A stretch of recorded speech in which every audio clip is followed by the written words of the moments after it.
সুমন, আমার খুব অবাক লাগলো যে আজকে হুমায়ুন কবির তার দলের একজন এখন সদ্য সাসপেন্ডেড তৃণমূল বিধায়ক এখন হুমায়ুন কবিরকে বৈশ্যনড্ডা তথা তৃণমূল তথা মমতা বন্দ্যোপাধ্যায়ের সাম্প্রদায়িক মনে হচ্ছে। যখন 2024-এ হুমায়ুন কবির তো প্রথমবার বলেননি, উনি 2024-এ তো বাবরি মসজিদের কথা বলেছিলেন, তখন সাসপেনশন হয়নি কেন?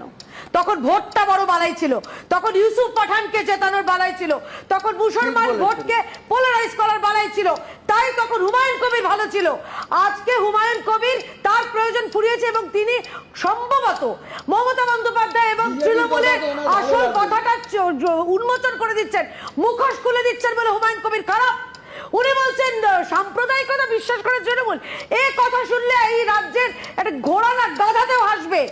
ববি হাকিম আজকে যিনি এই সাসপেনশনের কথা বললেন, এই ববি হাকিম দাওয়াতে ইসলামের কথা বলেছেন। তিনি বলেছেন এই রাজ্যের 50% মানুষ কবে উর্দু ভাষবে, উর্দু ভাষায় কথা বলবেন, তিনি স্বপ্ন দেখছেন। খুব ইন্টারেস্টিং। সেটা হচ্ছে কি, আমি এক সেকেন্ড সেটা হচ্ছে হুমায়ুন কবিরের মুখে বিজেপির প্রশংসা আর কেয়ার মুখে হুমায়ুনের প্রশংসা। খুব ইন্টারেস্টিং। একবারও করিনি। হুমায়ুন কবির মৌলবাদী। হুমায়ুন কবিরের কেন প্রশংসা করতে যাব? ওনার কথার মধ্যে কোথায় বিজেপিকে প্রশংসা করেছে আমাকে বলুন তো। না, উনি বলেছেন বিজেপিকে সাম্প্রদায়িক দল। আমি বলছি হুমায়ুন কবির আপনি নিজে সাম্প্রদায়িক।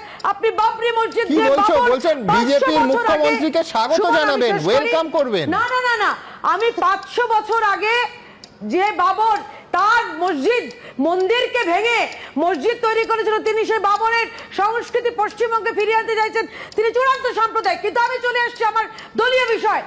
যে ফিরহাদ হাকিম তিনি বলেছেন আপনারা বাবরি মসজিদ ভেঙে ঠিক করেছেন, সরকার করেছেন।